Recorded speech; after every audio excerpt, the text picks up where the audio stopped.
guys, sa mga curious dyan kung ba't ako nagkaroon ng afam, kung paano ko siya nakilala.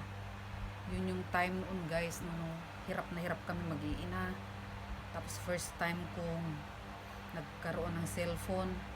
Tapos first time ko ring nag-open ng Facebook. Tapos nung mga panahon na yun, may hinahanap akong old friend. Tapos bigla na lang nagpakita yung Facebook ni Afam.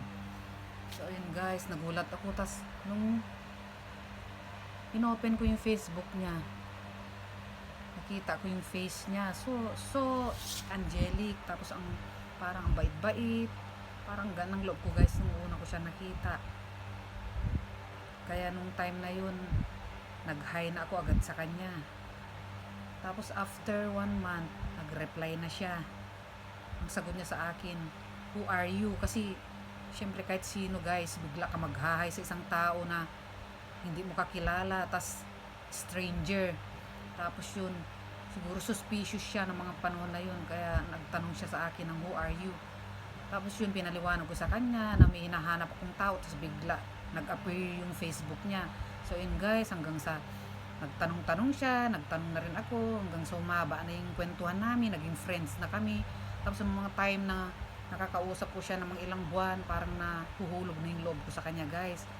So ako yung nag-initiate ng feelings, ganun, tapos nagpakita ng parang nagke-care na ako sa kanya, tapos parang importante na siya sa akin guys.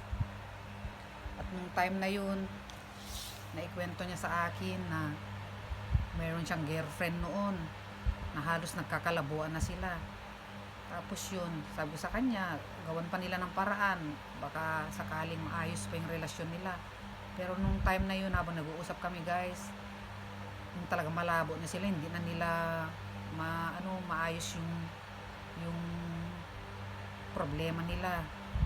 So hanggang nag-focus na lang siya guys sa akin. Kumbaga nagkukwentuhan na lang kami sa araw-araw ng mga buhay namin. Kinuwento ko sa kanya yung mga 3 failed relationship ko, na may anak ako. Tapos kinuwento ko yung hirap ng buhay namin. Lahat guys, wala akong nilim sa kanya. Kaya hanggang sa parang nakagaanan na rin ng loob niya na ikwento rin yung buhay niya. So naging open up siya sa akin. Tapos naging kampante siya sa pag-uusap namin. Naging tapat ako sa kanya, naging tapat rin siya sa akin. So parang open na kami sa mga kwento sa buhay. Hanggang sa after 6 months, nag-decide na siya na bibisita siya rito. Pero hindi ako makapaniwala noon guys. Ang sabi niya magbibisita raw siya rito sa Pilipinas. Kasi nung mga time na yun, may mga nag-good time lang ng mga afam, ganun guys. Hindi ako masyado nagtiwala nun sa kanya. Pero hanggang sa dumating yung oras na nabanggit niya na sa akin na ganito raw yung susuot niya pag sa airport na, para madali ko raw siya ma-recognize, ganun. Parang nagiging magaan na yung loob ko, naniniwala na ako sa kanya. Tapos nung time na ng pagkarating niya sa airport, nagkaroon ng Apex Summit, tapos animbala na mga issue noon. Sabi ko sa isip ko, baka ito yung paraan na baka hindi kami siguro pagtagpuin, kasi maraming mga hindrances guys, mga pagsubok, ganun. Pero nung mga time na yun, sobrang panalangin ko. Sabi ko sa Diyos, sana Lord, kung mabuti itong tao na to, ilapit mo siya sa akin. At kung hindi man at masasaktan ulit ako sa pangatlong pagkakataon, wag mo nang ilapit ka ako. Nung mga time na yun, panalangin yung nilapitan ko noon. Yun ang tanging powerful sa mga oras na yun sa akin, yung panalangin guys. Tapos nung nasa airport na kami, nung ate ko, kasama ko yung ate ko noon, halos inabot na kami ng 1 oras kalahati, lumampas na yung oras ng pagkikita sana namin, yung paglapag ng eroplano. Kasi first time ko rin susundo sa mga ganun guys, susundo sa airport, first time ko sa tanang buhay ko yun. Tapos nung mga time na yun, 1.5 hours, wala pa siya, hindi pa siya nakakalabas, na halos parang lahat na ng mga nag-exit na, siya na lang yung wala. Yun ang pakiramdam ko mga time na yun. Sobrang crowded yung mga tao noon guys. Akala ko nga wala na talaga. Tas nung nag-usap na kami ng ate ko kasi nawawalan ako ng pag-asa na parang naloko lang ako, ganun. Tapos sabi ko sa ate ko, antay pa tayo ng 15 minutes. So nagantay pa kami, guys. Tapos nung pagkalingon ko dun sa exit, sa huling pagkakataon, nakita ko na siya, guys, kasi yung damit na kulay na binigay niya sa akin, yun na yung suot niya. So binigay ko rin yung kulay ng damit ko.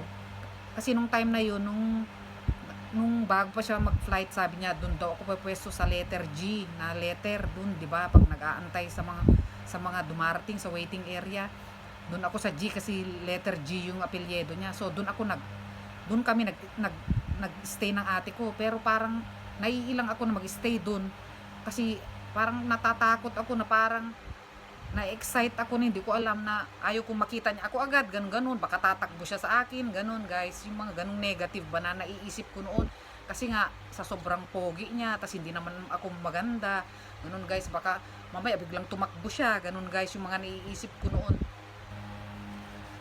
Tapos yung mga time na yun, medyo mababa pa yung self confidence ko sa sarili ko. Tas nung time na yun, guys, nung nakita ko na siya, yung napansin ko na siya na yun, umalis ako sa pwesto na yun, doon ako sa gilid. Sabi ko sa ate ko, tinutulak ko pang ate ko, siya na yung lumapit. Eh, nagtuturan kami ng ate ko hanggang sa tinulak-tulak ako ng ate ko hanggang lumapit na ako sa kanya kasi naawa na rin ako sa kanya, guys. Palingon-lingon na lang siya. Parang pagod na siya lumingon-lingon kasi sa sobrang dami ng tao. Lumapit na ako sa kanya, guys. Kaya yun, hinaplos ko siya. Sabi ko, hi, kako na lang sa kanya. Tapos yun na, hinaplos niya rin ako sa likod. Tapos yun, in-embrace niya lang ako, guys. Siyempre, nagkakailangan pa kami sa mga oras na yun.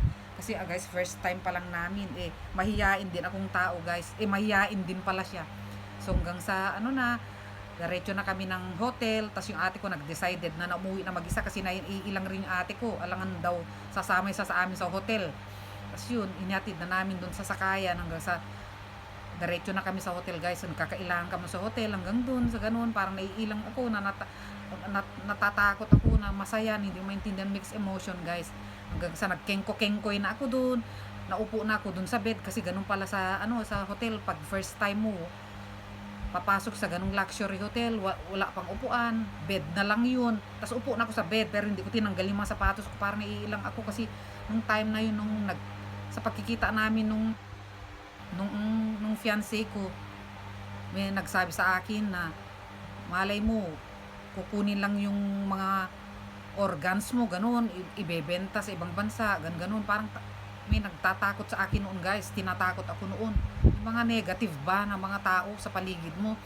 Tas yun, guys, takot na takot ako noon hanggang sa nag-shower na siya, ganun, hanggang sa nakaupo lang ako doon, di pa ako nag-aayos ng sarili ko, nakasapatos pa ako. Yun, guys, parang yung minamatyagaan ko lang kung anong susunod na gagawin niya, ganun, guys. Pero nung time na yun, naglalaban yung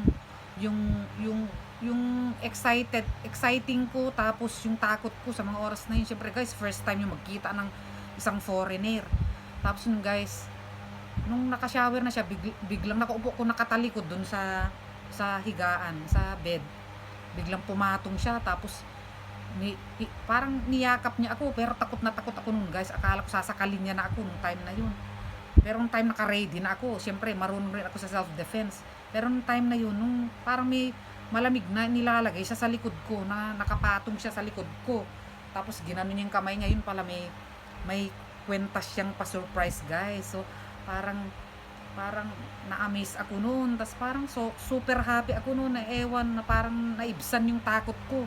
Kasi kako, sa isip ko, first time ko na ma-surprise ng ganun, na bigyan ka ng kwintas sa tanang buhay mo na hindi nangyari yun. First time ko yun, guys, sa kanya. So parang naluluha ako noon, guys, na natatakot, na hindi ko maintindihan talaga. So nung time na yun, nung sabi niya sa akin, ano raw yung masasabi ko, kasi nilagay niya ng kwintas kako sa kanya, wala ako, speechless ako noon, kasi hindi ko nga maintindihan, guys, yung mga emotion ko noon, na parang takot, na excited, na masaya, na hindi mo maintindihan, guys.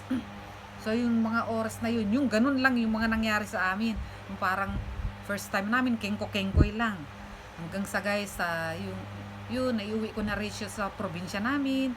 Tapos naranasan yung buhay namin rito na mahirap. Tas yung bahay pa lang namin guys, ano pa lang to noon, bahay kubo.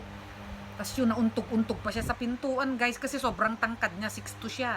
So kawawang kawawa siya guys, laging untog-untog yan. Kasi ang bababa ng mga pintuan namin guys, kasi 6-footer siya. So yun, pinapaliguan ko siya, tutungtong ako sa upuan, tas mag-iigib ako ng 4 na balde, paliliguan ko siya.